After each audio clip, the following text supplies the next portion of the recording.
So for 2024, BMW came out with a redesigned, facelifted X5M Competition. This one right behind me is in white, and you guys will see that there's been quite a few design changes, both in the exterior and the interior, that make the 2024 X5M Competition a little bit different than before. Under the hood, we see minor changes, but not major in terms of the performance itself. It's still a beast, but they did add a 48-volt hybrid system for the entire engine itself. It doesn't add any horsepower, but at the end, as always, guys, I'm gonna be going over, as always, the exterior, the interior, the trunk, the engine, and of course, driving impressions. Guys, welcome to Rich with Cars. I've been away for quite some time. My apologies. I've been dealing with a lot of family health issues, but at the end of the day, I'm finally back. I hope you enjoyed this one. Guys, let's strap in and take a look.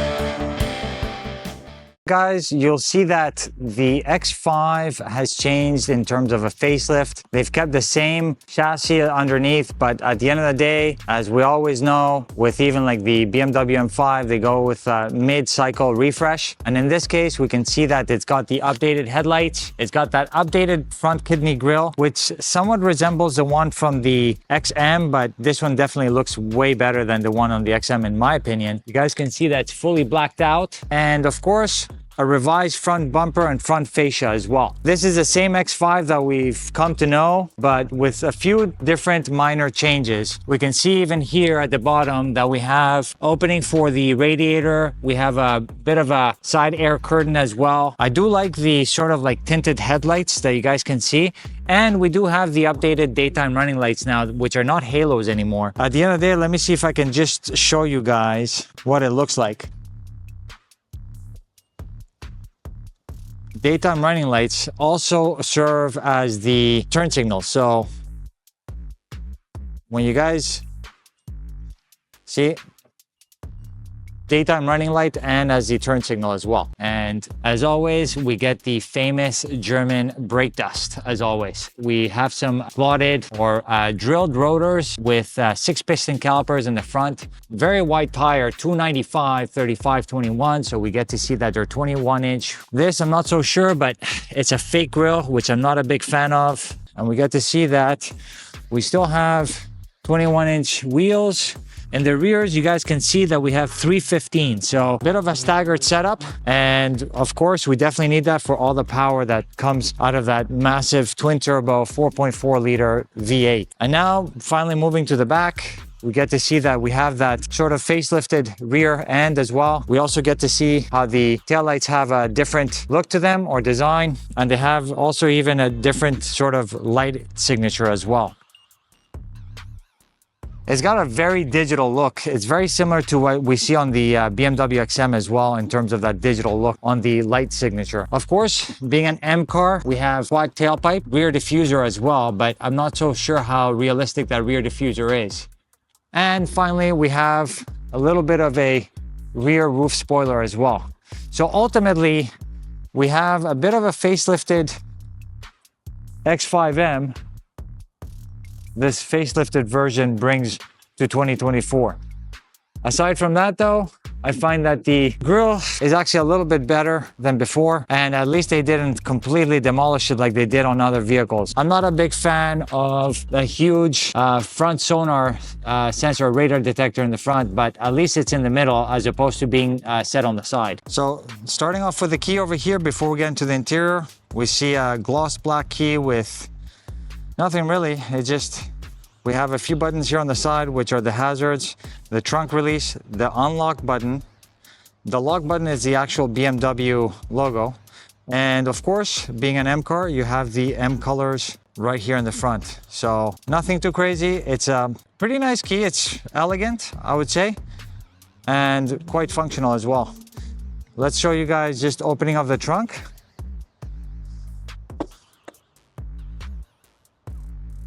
I like the split design of the trunk space.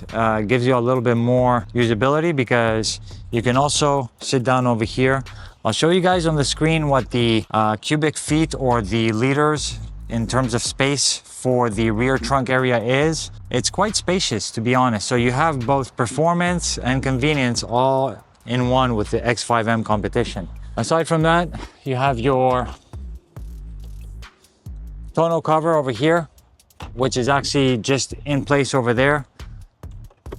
And a little bit of space, but not much here under the, you have a spare tire right under the trunk floor. So, and the other cool thing also, if you guys noticed, there is a hydraulic lift for the floor of the actual trunk floor. So that's very nice to have, because a lot of other floors don't actually have that. So now you just push it down and it locks into place. Very, very nice.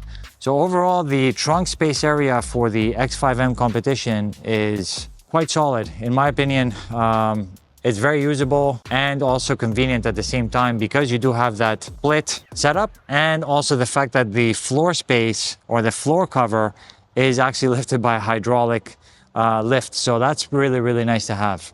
So now we're inside of the 2024 BMW X5M Competition. We see the same steering wheel that we saw before, multifunction steering wheel with the M buttons here on the side that you can configure yourself. And then of course you have your carbon fiber paddles, shift paddles over here. Over here has a very similar look or layout with the gear knob over here, some additional functions like your exhaust, your M mode, and different other functions like your parking and auto start stop, and then your typical BMW functions over here for media, home, map, telephone, and then your iDrive control that you can either control through this knob over here, or it's also touchscreen. So this is iDrive 8 now.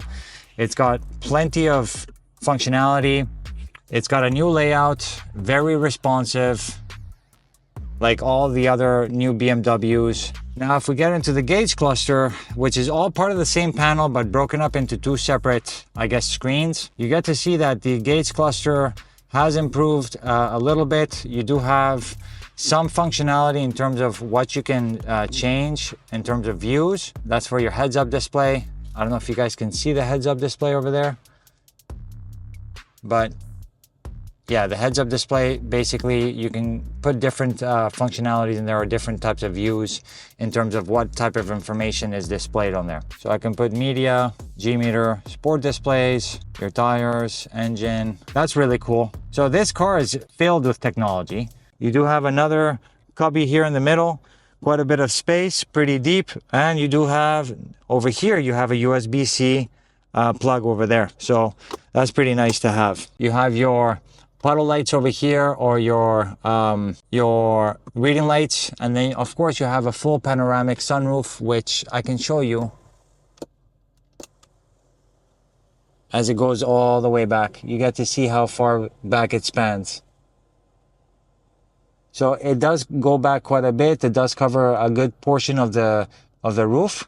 So, and then of course you can open it if you want, and then we can just go ahead and close it. The other cool thing that I like is that you do have nice materials like Alcantara here for the roof liner. So that's really nice. You do have these M-style seat belts, which comes with this X5M Competition, which shows some of the M colors right on the edge of the seat belt. That's really, really cool. Right here on the passenger side, you do have a little, I guess if you want to call it Easter egg, that lights up at night over here. It also lights up during the day, but you see it easier at night. And this actually does change color with your ambient lighting. Also on your glove box here. So that's nice to have. So overall though, you do have quite a bit of technology, good amount of space, and lots of good functionality. You do have soft closed doors. So you guys will see right here. Let's take a look at the rear. So right now we're here at the rear seats. The same type of finishing on the door cards with the carbon fiber inlays. And a little cool thing is the fact that you have a sun visor over here that is manually operated. But the rear space over here is quite substantial. Very easy to get in. You do have a little space over here for a USB-C and a little hookup for, I guess, an iPad or something like that. You do have some vents here on the B pillar, so that's very nice. And then quite a bit of privacy, of course, with the sunshade. You have some ambient lighting here on the side of the door card, right next to the door handle. And you also have quite a bit of space on the doors themselves.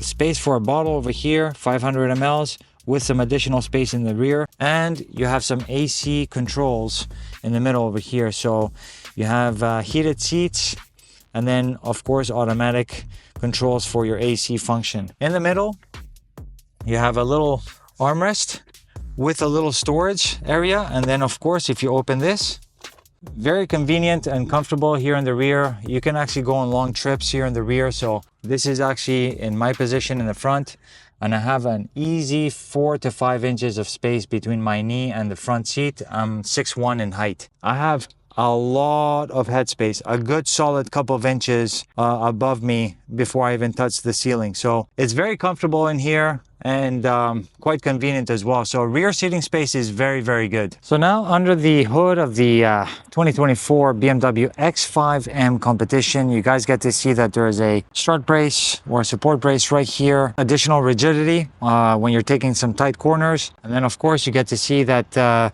we have the cover on top of this 4.4 liter twin turbo V8. And this thing pushes 617 horsepower and 553 pounds per foot of torque. So that's quite a bit of power that propels this vehicle. And I believe the 0 to 60 that's been tested on this, believe it or not, has been 0 to 60 in about 3.6 seconds. So that's no joke for quite a heavy SUV. So this SUV weighs in at 5,450 pounds, I believe. And I'll show you guys also the fuel economy numbers on the screen. And like I said before, you do have a 48 volt system, and I think that also helps in terms of the auto start stop. All right guys, so driving the 2024 BMW X5M Competition. Right now I'm driving it in the M2 mode, which is set up with responsiveness of the engine in Sport Plus and the maximum. Everything is in the maximum sport version. So like stiffest suspension, most responsive engine response, steering is at the tightest, and also the braking is also at its most responsive, and also traction control is off. So right now it's in 4-wheel drive sport. So that means that it does allow the traction control to give a little bit of wheel spin, but not fully. You're still, I guess, under the safety of the traction control, but it does give you a little bit of wheel spin. So that's what the 4-wheel drive sport version is on the traction control. Exhaust is actually on its loudest mode, and it's pretty loud. I haven't been able to drive it too long to give you guys a better idea of what it feels like so far, but let's give it a shot now, off the line. Yeah, so it's pretty fast. I can tell you that the suspension is quite stiff. Our most responsive setting is definitely not dual clutch fast, but it's still pretty fast. This does have a ZF 8-speed transmission, so it does the job. And I think the reason why they don't have a dual clutch is because the ZF is a little bit more capable of handling the power. It's a little bit more it's got a wider spectrum, so it's more comfortable when it's in full automatic mode. And it does have good responsiveness as well. I think that's why they ended up using the ZF 8-speed transmission. So now the transmission's back to automatic mode, so I don't get to change the gears when I switch it over to M1 mode. And the exhaust also has silenced up a bit. Wow, man, even in the softest suspension setting, the suspension is still pretty rough. blind spot visibility, it's also pretty good because you do have a rear 3/4 window, which does help in terms of the blind spot visibility, so that's good. And then aside from that, the view into the gauge cluster is actually not bad as well.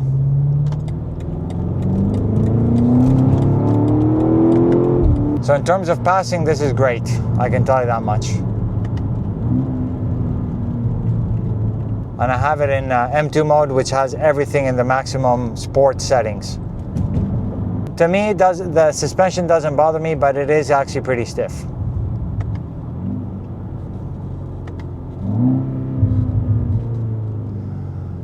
So I'll be honest with you guys, given the fact that I used to own an F90 M5, this does feel like an M5 on stilts.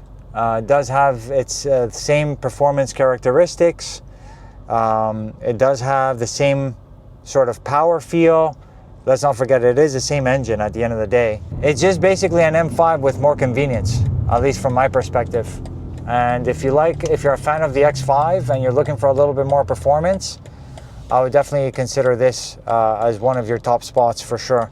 But don't forget, it is pretty expensive. I believe base price on this is in the low 100s, like 110,000 or something like that. I did mention 123, so I think an M5 Competition, you know, nicely equipped, starts at 123, and then of course you can even add a little bit more options to that as well. It's not cheap, let's just say, but it's also not as expensive as an Aston Martin DBX 707, which will, you know, get you close to 280, 290, even 300, depending on the options, or even a Lamborghini Urus, which is also around the same price range, 300 plus. GLE, it's a different story, GLE 63, but I'm not a fan of it myself. I also haven't tested it, so I can't give you guys my opinion on that. Ultimately, I hope you guys enjoyed this driving impression. So guys, I hope you enjoyed this review of the 2024 BMW X5M Competition.